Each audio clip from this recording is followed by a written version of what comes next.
एखादी गोष्ट खोटी असेल ना ती जग फिरून येते आणि सत्य बाहेर येईपर्यंत ते खोटं प्रत्येकाच्या घरी आणि हल्ली प्रत्येकाच्या मोबाईलमध्ये पोचलेलं असतं.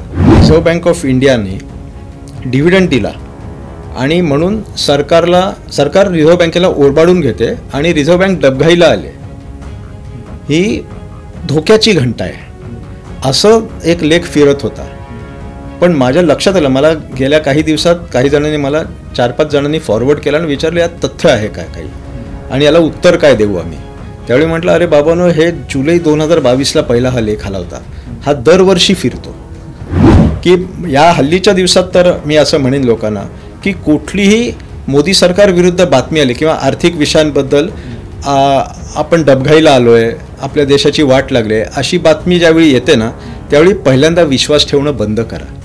कारण आज भारत ही जगात सगळ्यात वेगाने वाढणारी अर्थव्यवस्था आहे. आज आपण 5 नंबरला आहोत आणि येत्या काही वर्षात आपण 3ऱ्या नंबरला आणि 2047 साली आपण विकसित देशांमध्ये आपली गणती होईल. काही लोकांना म्हणतात हे सगळं खोटं आहे, मोदी असं काही करणार नाहीत असं म्हणणारा पण वर्ग आहे. काही जण बरोबर याच्या उलटत काय वाट लावली देशाची मोदींनी असं पण म्हणणारे लोक आहेत. यात खरी गोष्ट लोकांसमोर आणणं ही खरी सोशल मीडियाने हे करायला पाहिजे, या माध्यमातून करायला पाहिजे. सोशल मीडियाने नाही, सोशल मीडियाच्या माध्यमातून जाणकार लोकांनी करायला पाहिजे. नमस्कार, न्यूज डंकामध्ये मी महेश विचारे आपल्या सगळ्यांचं मनपूर्वक स्वागत करतो. मित्रांनो, देशाची सध्या जी विकासाची वाटचाल सुरू आहे आणि एकूण आपली जी आर्थिक प्रगती सुरू आहे, आंतरराष्ट्रीय स्तरावर भारताचा एक दबदबा निर्माण होऊ लागलेला आहे. तर या सगळ्या परिस्थितीमध्ये अर्थात नरेंद्र मोदी यांचं सरकार 2014मध्ये आल्यानंतर खूप मोठे बदल आपल्या आर्थिक नीतीमध्ये झाले आणि त्यातून बराच मोठा फरक जो आहे तो पडलेला आपल्याला पाहायला मिळतो. आणि यानंतरसुद्धा भारतामध्ये अनेक असे नरेटिव्ह सेट केले जातात की ज्याच्यातून एक अशी माहिती जाणीवपूर्वक लोकांपर्यंत पोचवली जाते, लोकांच्या मनामध्ये संभ्रम निर्माण केला जातो की असं काही नाही आहे, हे सगळं जे आहे ते सगळं एक दिखावा आहे, हे खोटं आहे. विविध ठिकाणी आपण कसे मागे आहोत हे दाखवण्याचा प्रयत्न वारंवार केला जातो. तर तसे नरेटिव्ह पेरण्याचं काम काही लोक जाणीवपूर्वक करत असतात.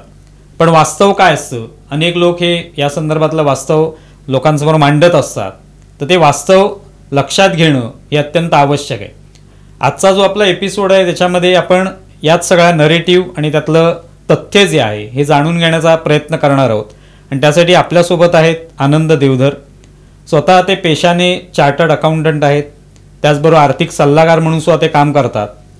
आणि या निमित्ताने सोशल मीडियावर प्रामुख्याने ते कार्यरत असतात आणि हे सगळं नरेटिव्ह जे आहे ते खोडून काढण्याचा प्रयत्न त्यांचा असतो.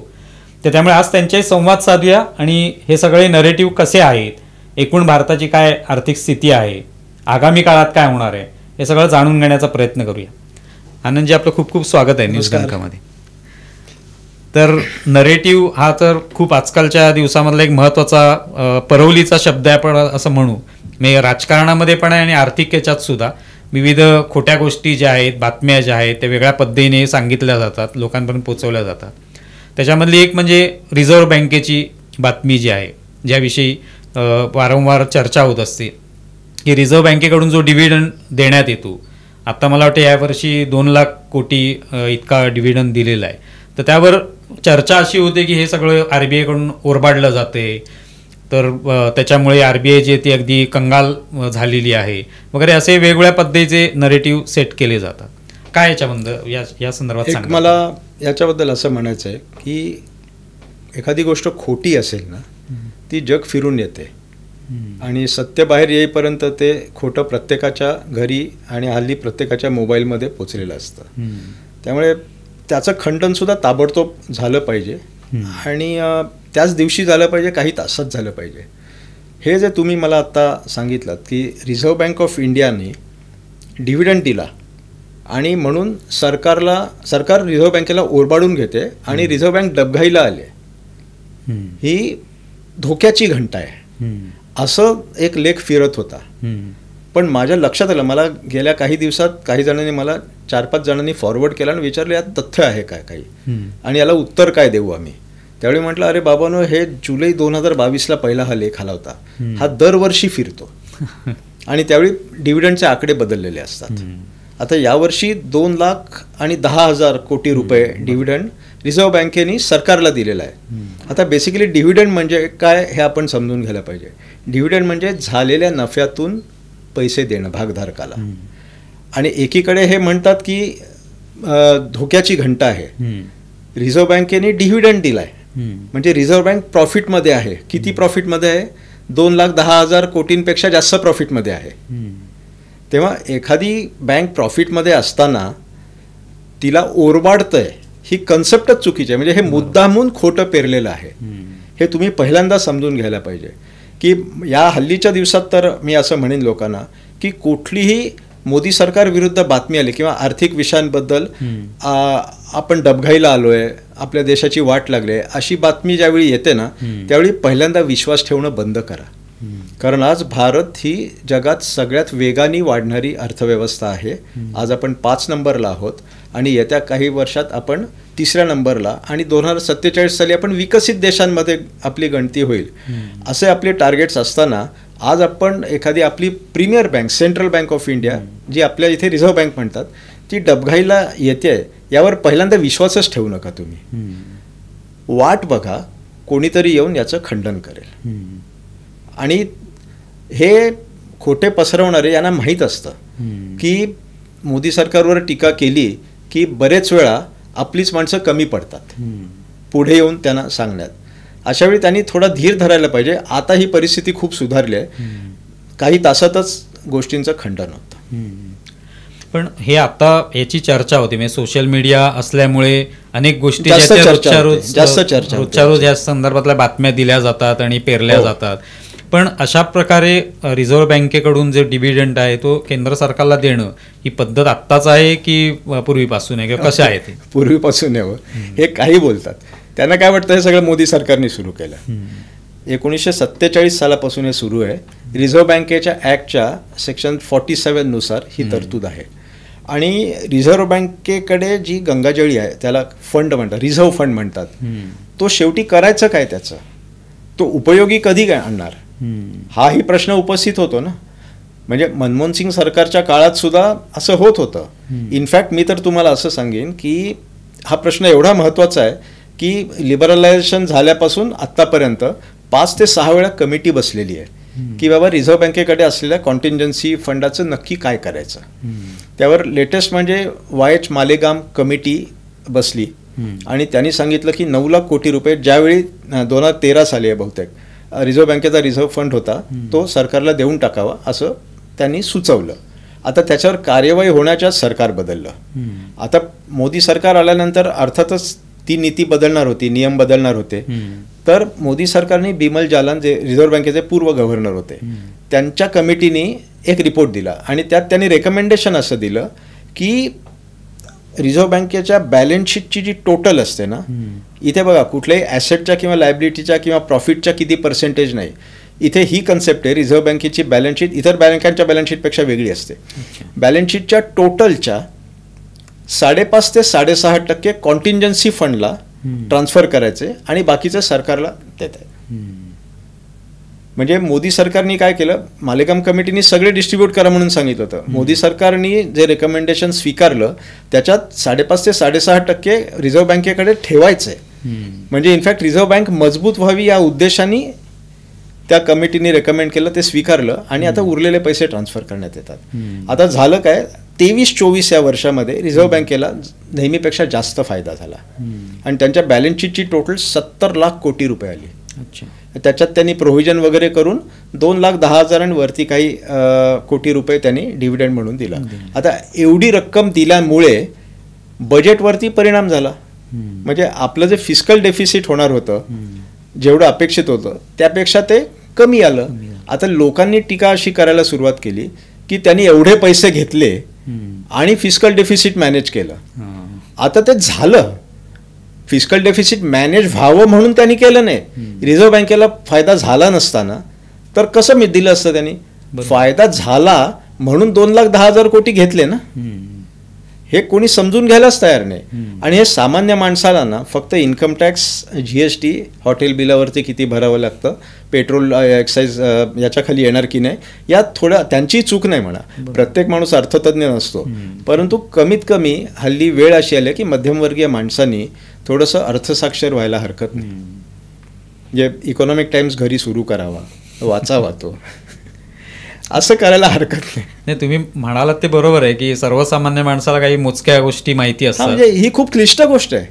पण रिझर्व्ह बँकेच्या बॅलन्स शीटची टोटल किती, मग मला काय करायचंय त्याच्याशी, बरोबर असं म्हणणार ना लोक. अरे मला आता मेट्रोची ट्रेन पकडायची आहे, मेट्रोला गर्दी जास्त, रूट कधी सुरू होतील त्याच्यावरती पण मी नंतर बोलणार आहे. आता पण लोकांना सामान्य डे टू डे जीवनातले प्रश्न असेल, कोणी याच्याबद्दल नॅरेटिव्ह पसरवलं, मरू दे काय होते.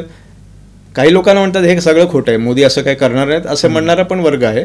काही जण बरोबर याच्या उलटत, काय वाट लावली देशाची मोदींनी, असं पण म्हणणारे लोक आहेत. यात खरी गोष्ट लोकांसमोर आणणं ही खरी सोशल मीडियाने हे करायला पाहिजे, या माध्यमातून करायला पाहिजे. सोशल मीडियाने नाही, सोशल मीडियाच्या माध्यमातून जाणकार लोकांनी करायला पाहिजे. बरोबर. आता तुम्ही जसा तो मुद्दा उपस्थित केलात की आपण येत्या काळामध्ये 2047चं एक टार्गेट आहे आपल्याकडे आणि साधारणपणे आपण तोपर्यंत पहिल्या 3 क्रमांकामध्ये येऊ शकतो. आता जपान, जर्मनी हे आपल्या पुढे आहेत, त्या त्यांना आपण मागे टाकू शकतो. मध्यंतरी आपण जर्मनीच्या अगदी जवळही पोचलो होतो. तर हे सगळं कशा पद्धतीने घडू शकतं, काय नेमकं त्या ठिकाणी आपली अर्थनीती असेल? कसं आहे, मोदीनॉमिक्स ज्याला म्हणतात ना, म्हणजे हे विशेषतः दिल्लीमधल्या इंग्लिश मीडियाचा हा शब्द आहे. इकॉनॉमिक्सला इंडियन कंटेक्स्टमध्ये मोदीनॉमिक्स म्हणतात. आता हे मोदीनॉमिक्स म्हणजे कायची डेफिनेशन त्यांनाही करता येत नाही. बेसिकली हे मोदीनॉमिक्स म्हणजे असं इकॉनॉमिक्स ज्याच्यावरती आम्ही टीका करू शकतो, अशी मी त्याची डेफिनेशन लावतो. गोष्ट अशी आहे, मोदी ज्यावेळी सत्तेत आले ना त्यावेळी भारत 10व्या नंबरवरती होता. 11 का 10व्या, एक्झॅक्ट नंबर माहीत नाही. पण आपल्यापुढे ब्राझील, इटाली, इंग्लंड, फ्रान्स आणि रशिया हे 5 होते. आपण नंतर 11व्या नंबरवर होतो. गेल्या 10 वर्षामध्ये आपण 5व्या नंबरवर आलेलो होतो. आणि we are very very close to number 4. Germany, Japan, China आणि US. आता जर्मनी आणि जपान हे दोन्ही आवाक्यातले आहेत. म्हणजे या दोघांना मागे टाकल्यावर आपण नंबर 3 वरती येतो. चीन खूप पुढे आहे आणि अमेरिका तर खूप पुढे आहे. म्हणजे अमेरिका एव्हरेस्ट आहे, त्याच्या खाली चीन आहे. अमेरिका आणि चीनमध्ये पण खूप फरक आहे. पण चीनची इकॉनॉमी आता खूप वाट लागलेली आहे त्यांची. पण चीनची एकूण अर्थव्यवस्था, त्यांची सप्लाय चेनमध्ये चीनचा असलेला मोठा सहभाग, म्हणून चीनचं महत्त्व जागतिक व्यापारामध्ये खूप मोठं आहे. आपला सुद्धा खूप मोठा व्यापार चीनबरोबर चालतो. आणि आपण काय केलं आहे, आपला ग्रोथ रेट आपण इम्पॅक्ट होणार नाही अशा पद्धतीने पावलं उचललेत. आता तुम्ही प्रश्न विचारला म्हणून मी तुम्हाला सांगतो की मोदींनी 3 टार्गेट ठरवली होती. म्हणजे एक बाय डिफॉल्ट त्यांना ते करावं लागलं. कोविड आला 2019ला, ते पुन्हा सत्तेत आले आणि वर्षभरात कोविड आला. त्यामुळे मार्च 2020ला लॉकडाऊन लावला. त्याच्यानंतर इकॉनॉमीवरती वाईट परिणाम होणार हे सगळ्यांना माहिती होतं. जगाच्या इकॉनॉमीवर झाला, भारत कुठे त्याच्यातनं सुटणार होता. मोदींनी काय केलं, या देशामधल्या प्रत्येक घटकाला काही ना काहीतरी दिलं. त्यांनी जे पॅकेज दिलं ना, म्हणजे ते जून 2020मध्ये जे इकॉनॉमिक पॅकेज दिलं, आत्मनिर्भर भारत पॅकेज म्हणून त्याला ब्रँडिंग केलं गेलं. त्याचं 20 लाख कोटीचं पॅकेज होतं. त्यात त्यांनी बऱ्याच जणांना, गरिबांना पैसे दिले, अन्नधान्य दिलं. आणि सगळ्यात महत्त्वाचं जर काम केलं असेल, MSME सेक्टर आहे, लघु आणि मध्यम उद्योग, हे देशाच्या अर्थव्यवस्थेचा कणा आहेत. कारण तो सेक्टर जर परफॉर्म करत असेल तर मोठे उद्योग परफॉर्म करतात. कारण हा सेक्टर हा मोठ्या उद्योगांना फीडर म्हणून काम करतो. हे मॅन्युफॅक्चरिंग सेक्टरमध्ये झालं. सर्व्हिस सेक्टरमध्ये आता तुम्ही जर बघाल की सर्व्हिस सेक्टर इतका महत्त्वाचा आहे आपल्यासाठी की देशाच्या GDPमध्ये 50% त्याचा वाटा वाढलेला आहे, जास्त झालेला आहे. पूर्वी ॲग्रिकल्चर, मॅन्युफॅक्चरिंग हे कोर सेक्टर होते, त्यांचं महत्त्व आहेच, ते शेवटपर्यंत राहील. पण सर्व्हिस सेक्टरला खूप महत्त्व प्राप्त झालं आहे. आणि या सेक्टरला सुद्धा SME सेगमेंट याच्यामध्ये सुद्धा आहे. मध्यम लेवलच्या कंपन्या, त्यांना इंटरेस्टमध्ये हे दिले, टर्म लोनच्या रिपेमेंटमध्ये त्यांनी हे खूप दिले. आणि कोणालाही मरू दिलं नाही मोदींनी, जिवंत ठेवलं. आता जिवंत ठेवल्यावर त्यांच्या शरीरात धुगधुगी राहिली आणि ते फास्ट रिकवर झाले. सगळ्या जगाच्या अर्थव्यवस्थेवर परिणाम झाला. शेवटी कोविड संपल्यानंतर प्रत्येक अर्थव्यवस्था वरती येणारच होती. आता ही एक प्रकारची रेस होती. लोकांना वाटलं होतं की भारत ससा असेल, भारत कासव होतं. लोकांना वाटलं, त्यांनी ती शर्यत जिंकली. ससे जे होते ना ते मागे पडले. आणि ती परिस्थिती 2021-22ची आज 23-24 आणि 24-25 मध्ये सुद्धा अजून तोच प्रकार आहे. भारताची अर्थव्यवस्था जगात सगळ्यात वेगाने धावते. आणि ती GDP ग्रोथ जी आहे ना, त्याचं एस्टिमेशन जगातल्या अनेक वित्त संस्था करत असतात, रिझर्व्ह बँक करत असते, इव्हन स्टेट बँक सुद्धा करते, सगळे करत असतात. आता साधारण 6.5 ते 7% आपली अर्थव्यवस्था वाढेल असं आहे. आणि इतर जे मोठे देश आहेत, जे आपल्या पुढचे देश आहेत, त्यांचं पर्सेंटेज एवढं नाही आहे. त्यामुळे साहजिक काय होणार की ते कमी ग्रोथनी वाढतील, आपण फास्टनी वाढू. साहजिकच जे जवळ आहेत ना आपल्या, ते लवकर मागे पडतील. म्हणजे अगदी चीन आणि अमेरिकेचा ग्रोथ रेट जरी कमी असला तरी सुद्धा आपला ग्रोथ रेट, पण ते डिस्टन्स खूप मोठं आहे. त्यामुळे आपण 1 नंबरच्या, तुमच्या आमच्या हयातीत आपण 1 नंबर नाही होऊ शकणार, पण आपण 3 नंबर नक्की होऊ शकतो. 2030चं जरी टार्गेट असलं, त्याला 5च वर्ष राहिली आता, अगदी 30 नाही झालं तर 31-32 पर्यंत आपण नक्की 3ऱ्या क्रमांकावर जाऊ. आणि जर जागतिक अर्थव्यवस्था पण सुधारली, आपले सगळे पॅरामीटर्सवरती जर आपण परफॉर्म केले, डेफिनेटली वी विल टच. आणि मोदींचं पुढचं स्वप्न आहे ना, 100रीत आपण विकसित राष्ट्र म्हणून असू. आता ही जी गोष्ट आहे ही पुढचे, म्हणजे आता 30ला आपण नंबर 3 वरती आलो. आता विकसित राष्ट्र व्हायला बरंच काय काय आपल्याला साधावं लागेल. त्याचे पॅरामीटर्स वगैरे, इट इज टू फार. त्यामुळे आता सध्या कॉन्सन्ट्रेशन आपलं, मोदीने एक स्वप्न, मोदी नेहमी स्वप्न दाखवतात, पण ते नुसतं स्वप्न नाही दाखवत, त्याच्यासाठी काय करावं लागतं याचा पण प्लॅन त्यांच्याकडे तयार असतात. आणि त्यांची टीम आहे सगळी, ते सगळ्या क्षेत्रांचा अभ्यास करून सल्ले देत असतात. काही निर्णय चुकतात, काही निर्णय योग्य ठरतात, काही खूप चांगले होतात निर्णय. पण ओव्हरऑल त्यांचा इम्पॅक्ट मोदीनॉमिक्सचा असा आहे की भारत 10 वरून 5 वरती आला. 5 वरती 3 हा दुसरा टप्पा. कोविडची मदत घेतली, कोविडच्या संकटाला त्यांनी संधीचा प्लॅटफॉर्म म्हणून तयार केलं आणि हाय जम्प घेतली त्याच्यामध्ये. दुसरं याच्यात मला तुम्हाला असं सांगायचं आहे की ही जबाबदारी भारताला आर्थिकदृष्ट्या सशक्त बनवण्याची एकट्या मोदींची नाही, एकट्या भाजपची नाही आहे. ही भाजप काही अमरपट्टा घेऊन आलेला नाही.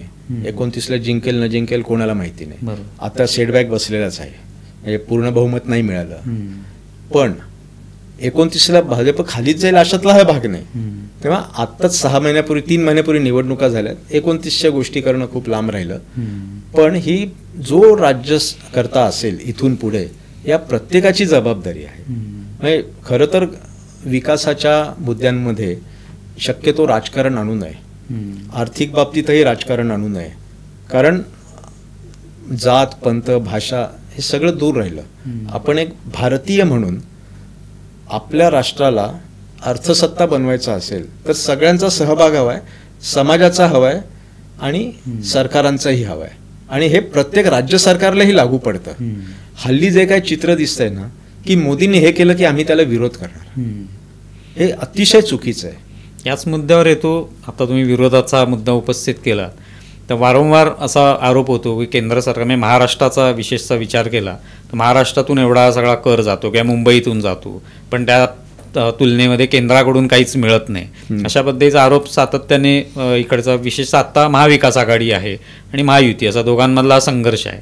तर महाविकास आघाडीकडून वारंवार आरोप होतात. उद्धव ठाकरे अनेक भाषणांमधून आरोप करतात की सातत्याने सगळं ओरबाडून घेतलं जाते पण दिलं काहीच जात नाही. आता याच्यात मी 3 मुद्दे बघतो. एक तर विकास प्रकल्प पळवले, तो काय आर्थिक विषय नाही, तो पॉलिटिकल विषय आहे आणि तो केवळ वापरला जातो याच्यासाठी. बरेच वेळा ते खोटं असतं. त्याच्यामध्ये कुठलं तरी एखादं कार्यालय हरवलेलं असतं आणि त्याच्यावरनं सगळं हे घेऊन गेलं म्हणून. त्यामुळे त्या मुद्द्यावर मी काय आत्ता बोलत नाही, तो हा मंच नाही आत्ता बोलायचा.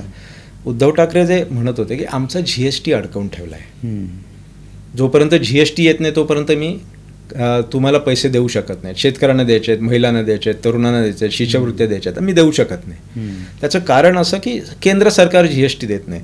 तुमच्या लक्षात असेल की एकदा अजितदादा अर्थमंत्री असते. आता राजकीय नेता, मुख्यमंत्री जे आरोप करतो ना, आर्थिक आरोप, त्याच्यात तथ्य आहे की नाही हे अर्थमंत्र्याला माहिती असतं. म्हणजे महाराष्ट्रात फार कमी वेळा असे पत्रकार निघाले ज्यांनी अजितदादांना विचारलं की आपल्याला GST खरोखरच उशिरा येतोय का, आणि फक्त महाराष्ट्राला उशिरा येतोय आणि इतर राज्यांना वेळेवर पोचतोय. लोकांचा असा समज करून दिला जात होता की महाराष्ट्रावरती अन्याय होतोय, महाराष्ट्राचा GST उशिरा अडकून पडलाय. आता बेसिकली GSTचा जो वाटा असतो ना तो प्रत्येक राज्याला दिला जातो. आता कॉम्पेन्सेशन सेस म्हणून आहे. मुळात GST ज्यावेळी आला ना त्यावेळी राज्य सरकारांचा वॅट रद्द झाला, आणि वॅट रद्द झाल्यामुळे त्यांना जे पैसे मिळणार होते त्यात घट झाली. आता ती घट 5 वर्षात भरून काढायची म्हणून एक कॉम्पेन्सेशन ॲक्ट त्यांनी काढला, आणि उंची वस्तूंवरती 1% कॉम्पेन्सेशन म्हणून GST प्लस कॉम्पेन्सेशन असं लावायला सुरुवात केली. आणि त्या कॉम्पेन्सेशनमधनं आलेले पैसे हे प्रत्येक राज्याला वाटायचं असं ठरलं. आता त्याचं कॅलेंडर ठरलेलं असतं. अच्छा. त्यावेळी मी जे वाचलं होतं देर आर 3 ते 4 प्रकार आहेत ज्याचं वाटप होतं केंद्र सरकारतर्फे यांना. तर हे कॉम्पेन्सेशन जे आहे आणि एकूणच वाटप हे दर 2 महिन्यांनी 21 तारखेला देण्याची पद्धत आहे.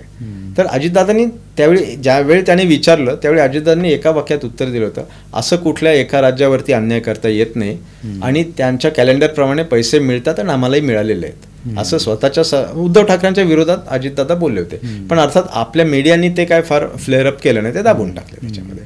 तेव्हा हा मुद्दा आहे तो GSTचा मुद्दा राहिला. तर कुठल्याही राज्याला इनफॅक्ट निर्मला सीतारामननी त्यावेळी असं केलं होतं की राज्यांना जर पैसे कमी पडत असतील तर ॲडव्हान्स कॉम्पेन्सेशन दिलेलं आहे. पुढचे 2 इन्स्टॉलमेंट आधी दिलेले आहेत त्यांनी बंडल करून, म्हणजे राज्यांना आर्थिक ताण सहन करावा लागू नये म्हणून त्यांनी लवकर पैसे दिलेले आहेत. आणि आपल्याला हे डॉक्युमेंटेड आहे, मी सांगत नाही आहे तुम्हाला. तुम्हाला त्यांच्या ट्विटर हँडलवरती ते स्क्रीनशॉट टाकतात राज्यवार कुणाला किती कोटी रुपये तारखे, आणि त्यात स्क्रीनशॉटची तारीख जी असते ना त्याच्यात तुम्हाला कळेल किती तारखेला किती पैसे आले.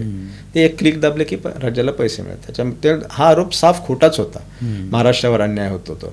आता दुसरा महत्त्वाचा विषय की महाराष्ट्र हे सगळ्यात प्रगत राज्य आहे, तेव्हा GST आणि इन्कम टॅक्समध्ये महाराष्ट्राचा वाटा नेहमीच मोठा होता. त्यातनं फडणवीस, पवार किंवा मनोहर जोशी कोणतं सरकार असो, महाराष्ट्र हा प्रगतच होता तुलनेने, आणि त्याचा वाटा नेहमीच मोठा होता. एकतर मुंबई राजधानी होती, पुण्याला खूप मोठा इंडस्ट्री अजूनही आहे, पण मुंबई, पुणे आणि आता नाशिक हा जो त्रिकोण आहे ना हा खूप मोठा उत्पादक भाग आहे महाराष्ट्राचा.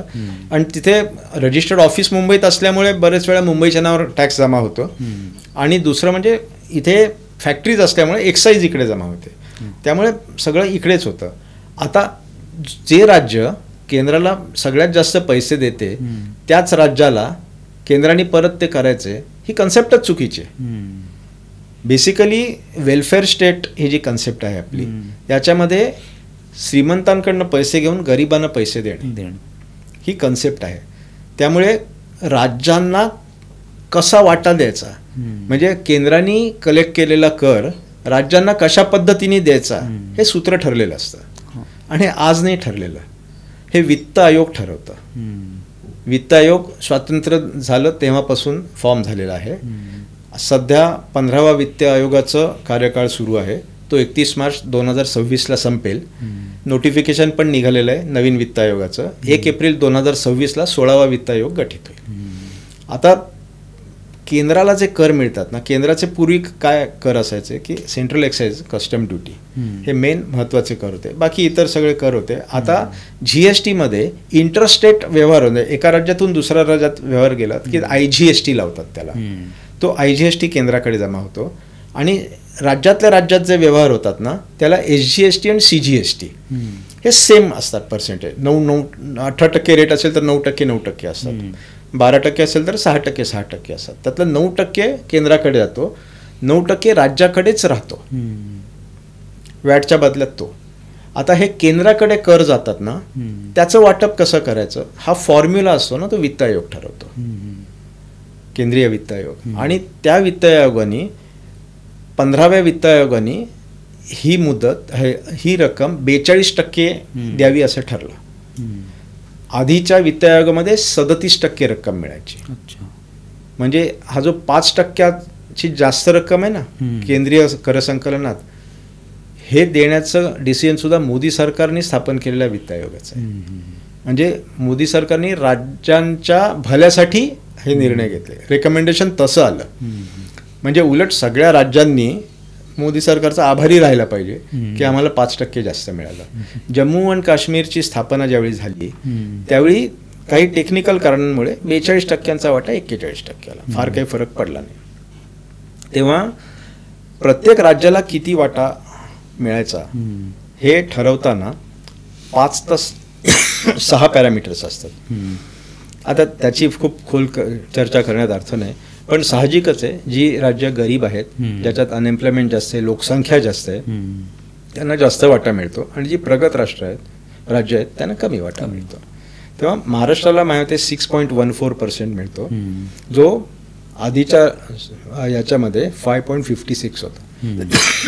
म्हणजे मोदी सरकारमध्ये ज्यावेळी हा वित्त आयोगाचं डिस्ट्रीब्युशन झालं, महाराष्ट्राला फायदा झाला आहे डिस्ट्रीब्युशनमध्ये. या संदर्भातच विचारावं असं वाटतं की जेव्हा मोदी विरोधी पक्षात होते त्यावेळेला त्यांचा विरोध होता GSTला, अशा पद्धतीचं एक नरेटिव्ह सांगितलं जातं, आणि त्या संदर्भात काय काय बातम्या समोर येत असतात, त्याविषयी काय सांग? नाही, आता खरं कसं आहे ना महेशजी, GST येऊन आता 7 वर्ष होऊन गेली. 2024 जूनला 7 वर्ष पूर्ण झाली. GST पूर्वीपासूनच यावा असं चालू होतं. चिदंबरम यांच्या काळात सुद्धा GSTचा ड्राफ्ट तयार होता. GST म्हणजे सर्व देशासाठी एक कर. जवळपास 17 ते 18 कर कायदे रद्द होणार होते आणि त्याच्या बदल्यात GST येणार होता. अशा वेळेस राज्यांचा महसूल बुडणार, मग राज्यांना त्यांचा वाटा कसा मिळणार?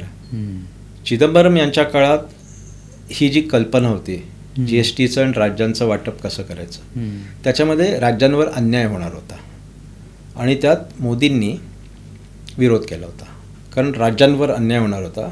लोक असं म्हणतात त्यावेळी गुजरातचे मुख्यमंत्री होते, सरकारचं राज्य होतं, म्हणून मोदींनी विरोध केला.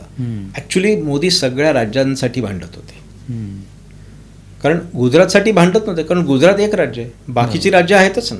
म्हणजे जो नुकसान गुजरातला होणार होतं ते पश्चिम बंगालला पण होणार होतं. म्हणजे ते कम्युनिस्टांच्या राज्यांसाठी पण हा उजवा विचारसरणीचा मुख्यमंत्री भांडत होता. पण हे यांना राजकारणच करायचं आहे, म्हणून जे लोक म्हणतात ना की मोदी विरोध करत होते मग मोदींनीच कसा आणला, याच्यात सगळ्यात महत्त्वाची गोष्ट आहे मोदींचं ज्या विषयावर ऑब्जेक्शन होतं ना ते ऑब्जेक्शन दूर केलं मोदींनी आणि मग तो आणला. नाहीतर हे सामान्य माणसाला खरं तर पटायला पाहिजे की मोदी एखाद्या गोष्टीला विरोध करतात, ती कारणं तशीच ठेवून जर मोदींनी आणलं असतं ना तर ते म्हणतात ती टीका बरोबर आहे. मोदींनी तसं नाही केलं, 50-50 आणलं त्याने.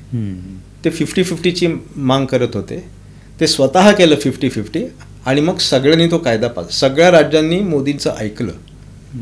याचाच अर्थ आधी जे मोदी भांडत होते ते सगळ्यांसाठी भांडत होते हे प्रूव्ह झालं. त्यांनी ते आणलं 50-50, every state came on board and pass that act. आणि त्यांनी रचनाच अशी ठेवली, GST काउन्सिल फॉर्म केली आणि GST काउन्सिल डिसिजन घेते. आता ठीक आहे, काही राज्य राजकारणामुळे काउन्सिलवरती बहिष्कार करतात, तिथे हो म्हणतात, बाहेर येऊन टीका करतात, हे सगळं राजकारण झालं त्याच्यामध्ये. पण ते चुकीचं आहे याच्यावर. त्यामुळे मोदींनी ज्यावेळी ते आणलं, GST आणला, त्यावेळी सुरुवातीला खूप त्रास झाला लोकांना. पण ते आता तुम्ही कुठल्याही व्यावसायिकाला विचारला, उद्योजकाला विचारा, मोर ऑर लेस सगळे खुश आहेत. आता याच्यात दुसरा मुद्दा आहे ना त्याच्या ॲडमिनिस्ट्रेशनचा, तर त्यात अजूनही क्लिष्टता आहे. काही जणांना खूप सोपं आहे, त्याच्यात अजून सोपं करण्याला वाव आहे खूप. असं नाही की GST हा कम्प्लीट ॲक्ट झालेला आहे, कम्प्लीट इन ऑल रिस्पेक्ट, तसा नाही आहे GST. त्याच्या इम्प्लिमेंटेशनमध्ये अजूनही त्रुटी आहेत आणि वेळोवेळी त्याच्या सूचना काउन्सिलला येत असतात आणि जितक्या शक्य आहेत त्या सूचना ॲक्सेप्ट केल्या जातात आणि त्याप्रमाणे कार्यवाही केली जाते. जर GST हा आवडलाच नसता किंवा त्यात काही खूप मोठ्या त्रुटी असत्या तर तो स्थिरावलाच नसता देशामध्ये. कारण आपल्या इथे विरोधी पक्ष एवढे चळवळे आहेत, तुम्हाला दिसतंच आहे आता काय लेव्हलला जाऊन त्यांनी एवढा मोठा कायद्यात राज्यांचं जर नुकसान होत असतं ना तर उठाव झाला असता सगळीकडे, कारण शेवटी पैशाचं सोंग नाही आणतायत कोणाला. तेव्हा GST हा सक्सेसफुल आहे. म्हणून मी मध्ये एक लेख लिहिला होता माझ्या पुस्तकासाठी, 6 वर्षांचे सुदृढ बालक असं त्याचं लिहिलं होतं. त्यावेळी मागच्या वर्षी लिहिला होता. 6 वर्ष जीएसटीला कंप्लीट झाली होती. म्हणजे पहिल्या 6 वर्षांमध्ये मुलाचं संगोपन चांगलं झालं की बरोबर तो असं सुदृढ होतो, टुकटुकीत होता. तसा जीएसटी झालेला आहे, वे टू गो होईल. ते आता जीएसटीचाच मुद्दा आला तर पेट्रोलियम पदार्थांवर जीएसटी लावा अशा पद्धतीची मागणी होते, तर त्याविषयी कसं तुम्ही विश्लेषण करा? हा चांगला मुद्दा आहे याच्यामध्ये की पेट्रोलियम पदार्थ जीएसटीमध्ये का नाहीत. अजून एक गोष्ट जीएसटीमध्ये नाही, लिकर जीएसटीमध्ये नाही. जीएसटी ज्यावेळी आणला त्यावेळेस हे 2 पदार्थ जीएसटीमध्ये नसतील तरच जीएसटी आणा असं सगळ्यांची चर्चा झाली. आता मोदींनी जो कायदा आणला आणि आधी जो कायदा होता त्याच्यामध्ये घटना दुरुस्ती ज्यावेळी केली ना, म्हणजे ते 121 का 102वी घटना दुरुस्ती आहे जीएसटीसाठी केलेली, त्यामध्ये प्रोव्हिजन करून ठेवलेली आहे की उद्या कधीतरी भविष्यात पेट्रोलियम पदार्थ आणि लिकर हे जीएसटीमध्ये येतील. याचा अर्थ असा आहे की हे जर भविष्यात कधी आणायचे झाले तर पुन्हा घटना दुरुस्ती करावी लागणार नाही. फक्त काउन्सिलने डिसिजन घ्यायचा, सगळ्या राज्यांनी डिसिजन घ्यायचा, हे सगळे येतील.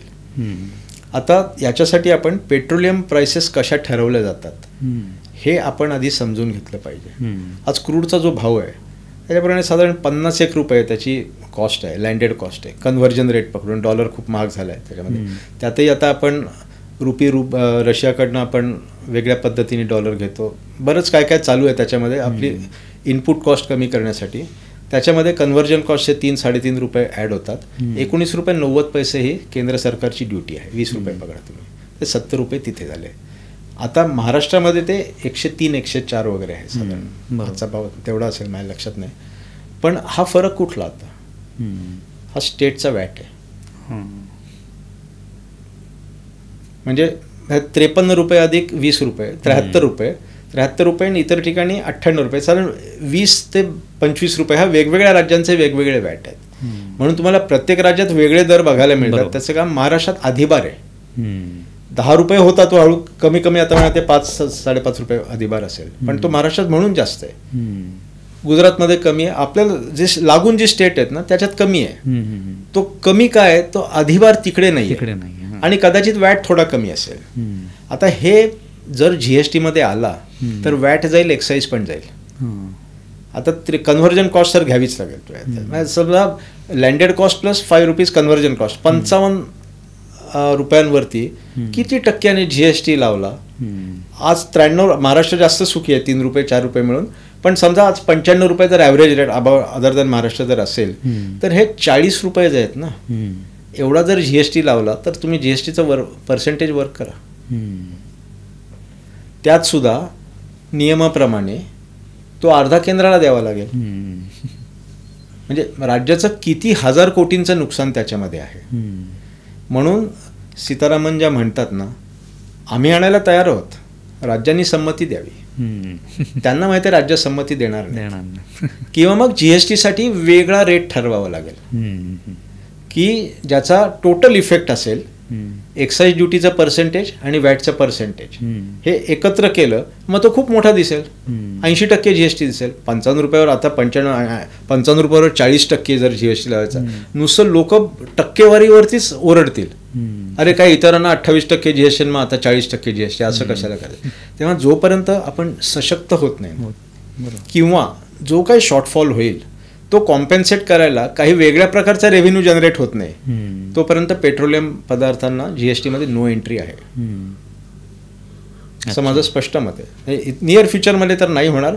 मोठं पॉलिटिकल सुइसायडल डिसिजन असेल ते, अनलेस आपली इकॉनॉमी आणि आपलं करसंकलन खूप वाढलं so that it allows the government to bring GST, apply GST for petroleum prices. Otherwise ते शक्य नाही. तेव्हा लोकांनी आशा ठेवू नये असं माझं स्पष्ट. मी चुकत असेन पण आकडेवारी आज जीएसटीच्या पेट्रोलियम पदार्थांना जीएसटी लावावी या बाजूने नाही आहे. हे नक्की. अर्थात सगळं राज्यांवर अवलंबून आहे. हां, पण राज्य नाही म्हणणार नाही.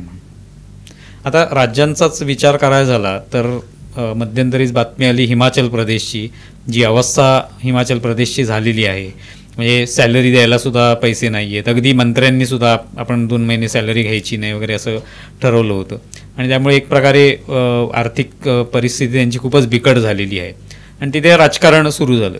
पण आज नरेंद्र मोदींनी यापूर्वी सुद्धा हा उल्लेख केलेला आहे आपल्या भाषणांमध्ये की रेवडी कल्चर जे आहे ते बंद केलं पाहिजे, म्हणजे मोफत सगळं देणं, फुकट देणं लोकांना. तर या संदर्भात काय वाटतं, म्हणजे महाराष्ट्रामध्ये जेव्हा लाडकी बहीण योजना आली तर त्यावरनं राजकारण सुरू झालेलं आहे, तर या एकूण त्याचं विश्लेषण कसं कराल? बरोबर आहे. अर्थविषयावरती कोणत्याही चर्चेत रेवडी कल्चर हे आलंच पाहिजे, कारण ते लोकांना समजून सांगितलं पाहिजे एक्झॅक्टली काय असतं हे, की सरकार चालवणं हे वेलफेअर स्टेट ही कन्सेप्ट पूर्वीपासूनची, की सरकारचं काम जसं विविध खात्यांवरती पैसे खर्च करणं, विकास घडवून आणणं असतं, त्याप्रमाणे जे गरीब आहेत, दारिद्र्यरेषे खाली राहतात किंवा निम्न मध्यमवर्गीय आणि गरीब यांच्यामध्ये आहेत, यांना कोणत्या ना कोणत्या तरी प्रकारे सबसिडी देणं किंवा फुकट देणं हे काम करायचंच असतं. म्हणजे तुम्हाला 1 रुपया जसा बजेटमध्ये दाखवतात, 1 रुपया आला आणि गेला, त्याच्यामध्ये काही योजनांवरती खर्च केलेले तुम्हाला दिसतात त्याच्यामध्ये. तर ते सरकारं पहिल्यापासून, सगळी सरकारं, आणि हे जगामध्ये आहे सगळं, असा कुठलाही देश असा नाही जो गरिबांवर खर्च करत नाही, कारण बेसिकली सरकार असतंच त्याच्यासाठी. हे पूर्वीचे राजे महाराजे सुद्धा गरिबांसाठी काम करतच असायचे त्याच्यामध्ये. आणि हे जे पैसे आहेत ना, हे योग्य ठिकाणी पोचतायत की नाही याला खूप महत्त्व आहे.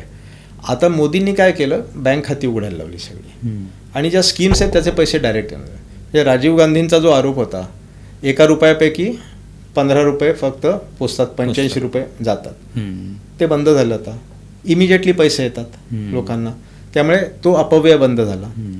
दुसरं त्याच्यामध्ये असं झालं, एक तुम्ही आता हिमाचल, आता कर्नाटक पण त्याच लाईनीवरती आहे, उदाहरण दिलं की लोकांना फुकट द्या. आता दुसरी एक गोष्ट, फुकट दिल्याचा गवगवा जास्त होतो, सबसिडीचा जास्त होत नाही, असं माझं ऑब्झर्वेशन आहे.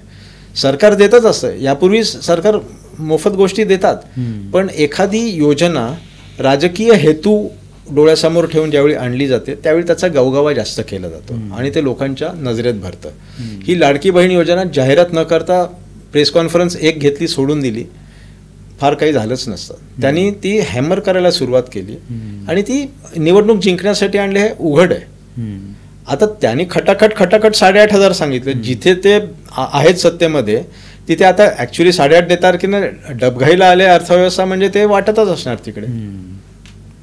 त्यामुळे होतं काय की पैसे वाटायला हे सरकारचं काम आहे. आता किती वाटायचे हे तुमच्या खिशात किती आहेत, किंवा खिशात नसतील तर तूट किती सहन करू शकता तुम्ही, याच्यावरती आहे. म्हणजे आपल्या इथे पण अर्थतज्ञ सरकारला सांगतात, अजितदादांना सांगतात, अर्थमंत्री आहेत त्यांना सांगतात की बाबा तुम्हाला हे झेपणार नाही आहे, महाराष्ट्राला प्रॉब्लेम येणार आहे, एवढा डेफिसिट होणार आहे, तर यापुढे तुम्ही अजून काही फुकट देऊ नका.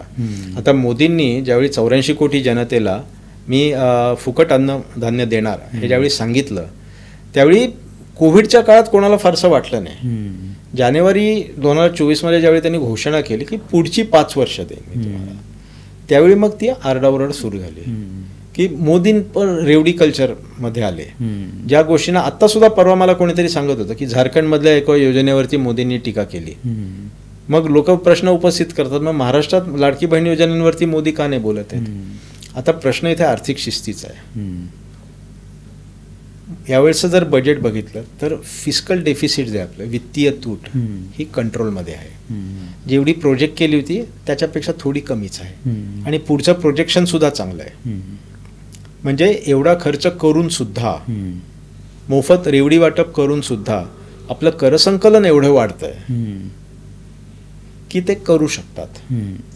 तुम्ही मला पर्सनली विचाराल तर मी याच्या विरोधात आहे. कुठली गोष्ट कोणालाही फुकट देऊ नये याच्याबद्दल. इनफॅक्ट मला आठवतंय मोदी 2014 साली 2000 सप्टेंबर 13 त्यांची नेमणूक झाली होती पंतप्रधान पदाचे उमेदवार म्हणून. तिथपासून मे मध्ये इलेक्शन होईपर्यंत ते प्रत्येक याच्यात सांगायचं, त्याचं इंग्रजीमधलं भाषण त्याचं, my politics is politics of empowerment and not entertainment. म्हणजे काँग्रेसने जे तुमचा हक्क आहे, गरिबांचा हक्क आहे सरकारच्या पैशावरती, अशी त्यांची धारणा बनवून ठेवली होती. मोदींनी काय केलं की मी एम्पॉवर करीन तुम्हाला, आणि मोदींनी 10 वर्षात ते केलेलं आहे. तेव्हा एंटरटेनमेंट आणि एम्पॉवरमेंट याच्यातला बॅलन्स मोदींनी साधला आहे, आणि तो बॅलन्स तुम्हाला फिस्कल डेफिसिट कंट्रोलमध्ये आहे ना तिथे दिसतो. प्रॉब्लेम असा आहे की तुम्ही अवाच्या सवा वाटत गेलात, पण त्या वाटत गेलेल्या माणसांना, त्या समाजातल्या किंवा समाजातल्या त्या घटकांना तुम्ही अर्थार्जनासाठी जर काही मदत नाही केली तर फुकट ज्यांना द्यायचं त्यांची संख्या वाढत जाईल. बरोबर. ती ही संख्या कमी करणं हे पण उद्दिष्ट मोदींनी ठेवलं. तेव्हा त्यांनी नुसते वाटले नाहीत. आता सुद्धा तुम्ही बघा की त्यांनी मुद्रा योजनेचे 10 लाखाचे 20 लाख केले. याचा अर्थ 20 लाख कर्ज घेऊन लोकांनी एम्प्लॉयमेंट जनरेट करावी. आता एक उद्योग जर 5 जणांना एम्प्लॉय करत असेल, माझ्या मुलीनी मुद्रातनं कर्ज घेऊन एक व्यवसाय चालू केला होता, तो कोविडमध्ये बंद करावा लागला, पण तिने 4 जणांना जनरेट केलं. लहानसा होता तो, फूड डिलिव्हरीचा बिझनेस होता, पण त्याच्यामध्ये तिने 4 जणांना एम्प्लॉयमेंट दिली ना. कर्ज किती घेतलं होतं? 1.5 लाख रुपये, पण तिने एम्प्लॉयमेंट जनरेट केली ना. बरोबर. जी मुलं नुसती टवाळक्या करत होती ती येऊन तिथे काम करायला लागली किचनमध्ये. हे अगदी छोट्या प्रमाणावरचं मी सांगतोय. असं जिथे जिथे होतं ना तिथे तिथे आता ती कमवायला लागली थोडीफार, त्यांना कशाला फुकट आणलं पाहिजे. म्हणून हे जे रेवडी कल्चर आहे ते चुकीचंच आहे, पण पैसे मोफत वाटण्याबरोबर त्यांना पैसे मिळवण्यासाठी काही योजना ऐकल्या. आता विदाऊट कोलॅटरल लोन दिलं, 1 कोटी रुपयापर्यंत विदाऊट कोलॅटरल लोन मिळतं, नॅशनल बँकांमधनं मिळतं. आता ॲक्च्युअल बँका देताना किती त्रास देतात हे जो लोन काढतो त्यांना माहिती आहे, पण तो इम्प्लिमेंटेशनचा भाग आला. इंटेन्शन चांगलं आहे. There is always gap between intention and implementation, आणि ती फार वाईट गॅप आहे देशामध्ये. म्हणजे सरकार कितीही चांगल्या हेतूने योजना आणत असेल ना, त्याची वाट लावण्याचं काम बाबू करतात. कारण त्यांचं, आणि दुसरं उलटं कसं होतं माहिती आहे का, आता मी CA, मला अनुभव आहे, सारखे बँक मॅनेजर फोन करत असतात की एखादा प्रपोजल असेल तर माझ्याकडे घेऊन ये, माझा इंटरेस्ट रेट एवढा आहे तेवढा आहे, आम्ही फटाफट लोन सँक्शन करतो. कोणतीही बँक फटाफट लोन सँक्शन करत नाही. 1 किंवा 2% अनुभव असे आहेत की त्यांनी ताबडतोब सँक्शन केलं. तर मुद्दा असा आहे की तुम्ही बॅलन्स करायला पाहिजे त्याला, आणि एकदा बॅलन्स केलं ना, बेसिकली तुम्ही किती देऊ शकता. खिशात पैसे नसताना देऊ नाही ना शकत तुम्ही. बरोबर. तेव्हा खिशात पैसे, ठीक आहे, मला कर्ज काढावं लागतं, आपल्याला कंटिन्युअस डेफिसिट फायनान्स करतात, तेव्हा डेफिसिटच आहे आपल्याला. ते डेफिसिट कमी ठेवणं हे महत्त्वाचं आहे आपल्यासाठी. म्हणजे एकंदरीत हिमाचल प्रदेशची स्थिती किंवा कर्नाटकची आहे, तर महाराष्ट्राची जशी होऊ नये या दृष्टीने विचार करणं आवश्यक. महाराष्ट्राने आपले रेव्हेन्यू शोअरअप करायला पाहिजे, हिशोब करायला पाहिजे. फडणवीस स्वतः हुशार नेते आहेत, शिंदे अनुभवी आहेत, आणि अजितदादा अर्थमंत्री आहेत, त्यांना जाण आहे. एकूणच ॲडमिनिस्ट्रेशनवर पकड असलेले हे तिन्ही नेते आहेत. तर राजकीय विचारसरणी दूर ठेवा. As compared to previous government, जे मुख्यमंत्रीच 2 दिवस मंत्रालयात येत असताना, हे जे सगळे आहेत हे मंत्रालयात जाऊन भरपूर काम करणारे आहेत, 15-15, 16-16 तास करणारे हे तिन्ही नेते आहेत. आता ते सगळे एकत्र हवेत का नको ते राजकारणाचा विषय सोडून द्या, पण सरकार काम करणारं असेल, उद्योग आणत असेल, राज्यामध्ये एम्प्लॉयमेंट जनरेट करत असेल, त्याद्वारे लोकांच्या खिशात पैसे पडतील काम करून, असं जर परफॉर्मन्स असेल ना, तर मग हे 1,500 सहन होतील. म्हणजे बहिणींचे जे भाऊ आहेत ना ते कमवायला लागले, तर ही भाऊबीज सरकारतर्फे दिली असं आपण समजू शकतो. ही भाऊबीज कर्ज काढून दिलेली नाहीये, हे महत्वाचं आहे त्याच्यावर. आणि हे चॅलेंज आहे, महायुती सरकारला चॅलेंज आहे. आणि आता हे म्हणतात आम्ही 3,000 देऊ, म्हणजे ह्यांच्या दुप्पट चॅलेंज त्यांना आहे. आणि त्या आघाडीतल्या ज्याला मुख्यमंत्री व्हायचं त्याला मंत्रालयातच जायचं नाहीये. आता लोकांनी विचार करायला पाहिजे. अर्थात मी काय राजकीय आपलं तुम्हाला सांगितलंय. बेसिकली कसं, government should generate employment, restrict wasteful expenditure and balance, हे महत्वाचं आहे त्याच्यात. आता एक शेवटचा प्रश्न म्हणजे सर्वसामान्यांचाच विषय निघाल्यामुळे आयकराचा आणि सर्वसामान्यांचा यांचा खूप एक नातं आहे. आणि वारंवार जेव्हा, जसं सुरुवातीला तुम्ही म्हणालात की सर्वसामान्य लोकांना आपला जो इन्कम टॅक्स आहे त्याविषयी माहिती असतं, किंवा काही मोजक्या गोष्टी ज्या आहेत त्या माहिती असतात, बाकी सगळ्या अर्थकारणाविषयी किंवा बजेटविषयी फार काही त्यांना कळत नसतं. ते या मुद्द्यावर तुम्ही कसा प्रकाश टाकाल? म्हणजे आता गेल्या काही वर्षातलं बजेट कसं आहे, मी सांगतो तुम्हाला. बजेट ठरलेलं असं 1 फेब्रुवारीला येणार. आता इलेक्शनच्या वर्षात ते जुलैमध्ये होतं, तेव्हा त्याच्या आधीपासून what middle class will get, मध्यमवर्गीयाला निर्मला ताई काय भेट देणार, अशा पद्धतीचं नॅरेटिव्ह पसरायला सुरुवात होते. जे नॅरेटिव्ह पसरवतात त्यांना माहीत असतं की काही मिळणार नाही आहे, लोकांना ते आशा लावून ठेवतात. आता मी पहिल्यापासून लिहित आलेलो आहे की तुम्ही इन्कम टॅक्समधून फारसं काही अपेक्षा धरू नका. आता मी बरेच वेळा केसेस हँडल करण्यासाठी आता नाही, आता इलेक्ट्रॉनिकली आम्हाला व्हर्च्युअली सबमिट करावं लागतं, पण ज्यावेळी आम्हाला आयकर भवनात जावं लागायचं कुठल्या इन्कम टॅक्स ऑफिसमध्ये, त्यावेळी थोड्या वरच्या लेवलच्या ऑफिसरशी आम्ही बोलायचो की बाबा तुम्ही मला एक सांगा, नील रिटर्न तुम्ही कशाला ॲक्सेप्ट करता, उगाच ती रद्दी वाढवून ठेवता. रद्दी म्हणा आता सॉफ्ट फॉर्ममध्ये असेल ते 2.5 लाखाच्या वरती जरी तुमचं टॅक्सेबल इन्कम गेलं तरी तुम्हाला रिटर्न फाईल करता. बऱ्याच लोकांचा गैरसमज आहे की माझं इन्कम टॅक्स पेएबल नील आहे म्हणून मी रिटर्न भरायचं नाही. तसं नाही आहे, त्या प्रोव्हिजन वेगळ्या आहेत, तर असून देत त्या. पण रिटर्न का भरायला होता की तुम्ही डायरेक्ट 5 लाखापर्यंतचं एक्झाम का नाही करत, तुम्ही 5 लाखापर्यंतचं टॅक्स भरता आणि रिबेट देता, त्यापेक्षा एक्झाम्पशन लिमिट का नाही वाढवत. त्यावेळी त्यांनी मला असं उत्तर दिलं की सरकारचा उद्देश असा असतो की ते कधीही स्लॅब वाढवणार नाहीत, कारण रिटर्न फाईल केल्यामुळे माणूस रडारवर येतो. आणि ते आता काय केलं त्याने, ॲन्युअल इन्फॉर्मेशन स्टेटमेंट म्हणून एक स्कीम काढली की तुम्ही काही केलेलं असेल ना तरी ते सरकारला कळतं. आता तुमचं आधार पॅन लिंक झालं आणि पॅन आणि बँक तुमचे डीमॅट सगळं लिंक्ड आहेत, त्यामुळे तुम्ही काय काय केलेलं असतं ना हे सगळं सरकारकडे असतं. आता समजा माझं इन्कम नाही असं बरेच जण क्लेम करतात, पण त्यांनी शेअर विकलेले असतात ना. आता तो काय समजतो, मी नोकरी नाही करत, मला व्याज पण एवढं नाही मिळत 2.5 लाखापेक्षा जास्त, तर मी रिटर्न कशाला भरू. त्यामुळे गप्प राहतात. म्हणजे मागच्या वर्षी रिटर्न भरलेलं असतं, यावर्षी तो येतच नाही. आम्ही त्याला फोन करून विचारतो, अरे बाबा तू एवढेच शेअर विकलेस, तू काय दे तुझं स्टेटमेंट, तुला टॅक्स लागणार आहे कदाचित. त्यावेळी अगदी सुरुवातीला तर मला लोक तुला कसं कळलं, म्हटलं रे मला कळलं प्रॉब्लेम नाही, सरकारला ते कळलेलं आहे, याची चिंता कर तू जास्त, मला कळलं याची चिंता करू नकोस, सरकारला कळलेलं आहे. तर मुद्दा असा याच्यामध्ये की मध्यम वर्गाला टॅक्स, आता नवीन स्कीम आहे त्याच्यामध्ये तुम्हाला आता त्यांनी परत अमेंड केलं आहे, 7 लाखापर्यंत टॅक्सच नाही आहे, रिबेटच मिळतो तुम्हाला. तेव्हा 7 म्हणजे साधारण 7,20,000ला 12,72 60,000 रुपये महिना साधारण इन्कम आहे. ते आता 60,000 महिना म्हणजे फार पगार नाही.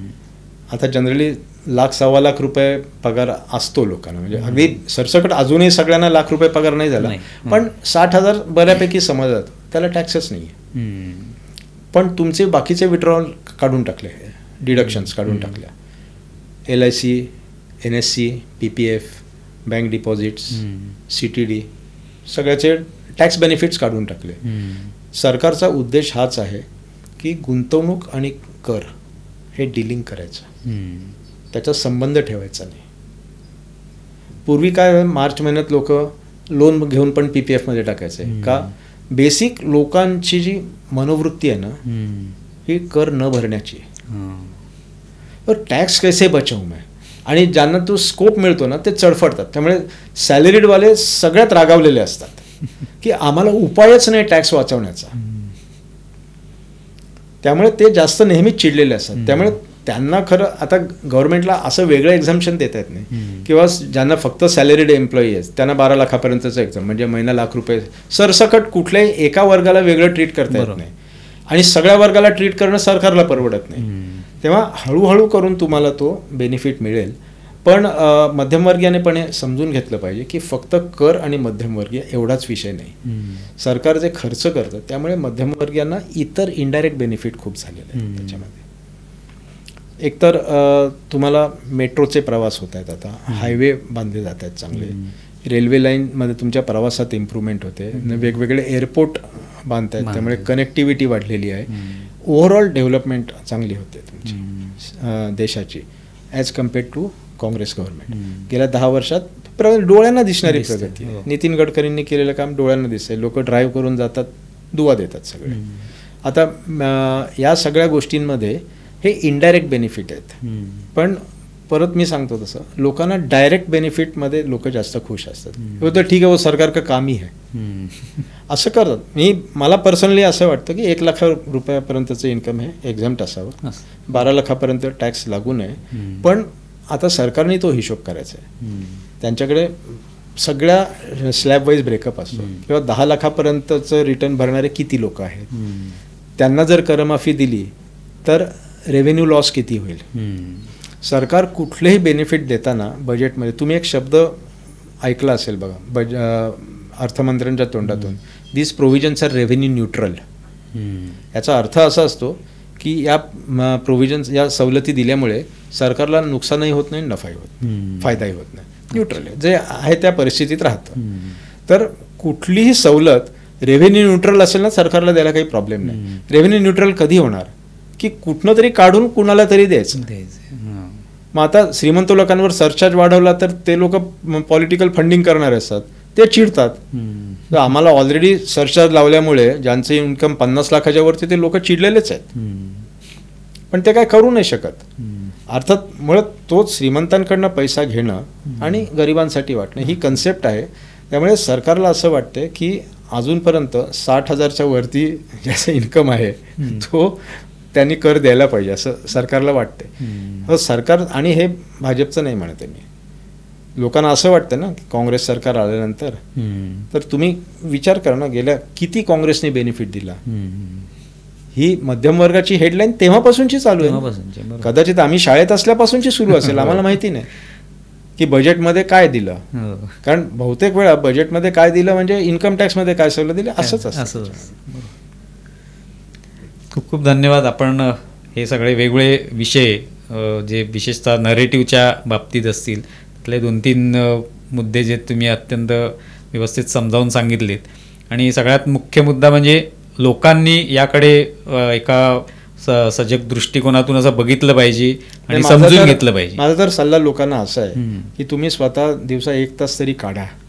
अर्थव्यवस्था काय आहे, वेगवेगळ्या त्याच्या टर्मिनॉलॉजीज काय आहेत, विशेषतः शेअर मार्केट कसं चालतं, त्याच्या उतार चढाव का होतात.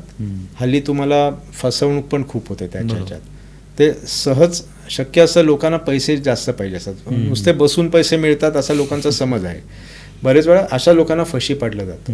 तेव्हा स्वतः थोडं अर्थशास्त्राला, जे paper Economic Times, Business Standard, Mint म्हणा, हे वाचायला पाहिजेत लोकांनी. कमीत कमी जे चांगल्या पदावर ज्यांना थोडाफार अर्धा पाऊण तासात प्रवासात वेळ मिळतो, त्याच्यामध्ये इन्स्टाचे रील्स बघण्यापेक्षा हे जर अर्थशास्त्राचे पेपर वाचलेत ते जरा जास्त आर्थिकदृष्ट्या साक्षर व्हावं माणसाने.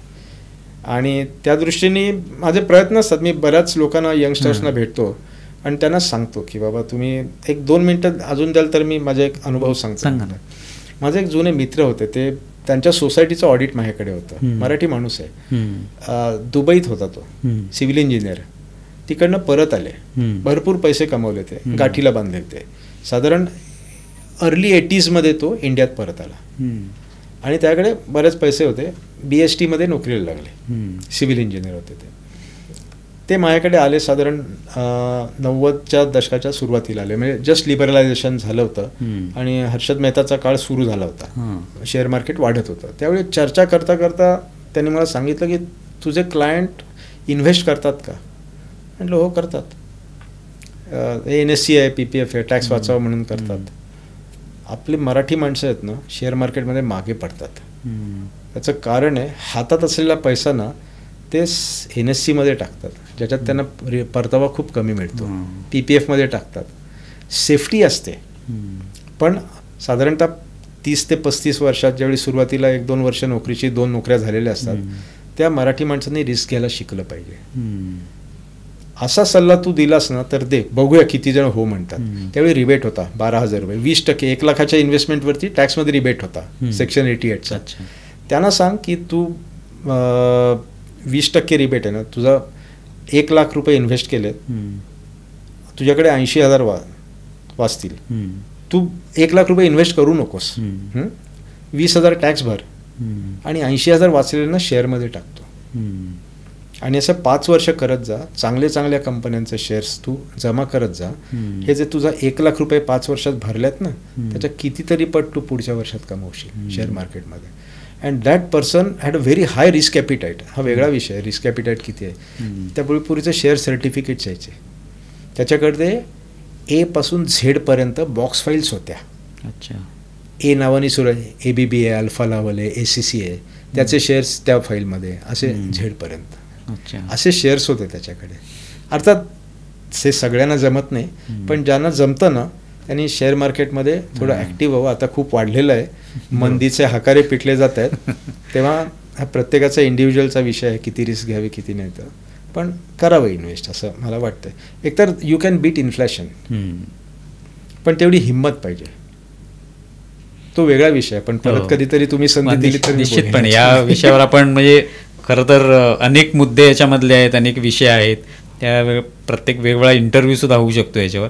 पण तुम्ही इथे आलात आणि या सगळ्या मुद्द्यांवर बोललात, निश्चितपणे आमच्या श्रोत्यांना हे आवडेल आणि त्यांनाही याच्यातून काहीतरी प्रबोधन होईल आणि ते सुद्धा त्या दृष्टीने एकूण अर्थशास्त्राकडे पाहायला लागतील असं आपण अपेक्षा करूया.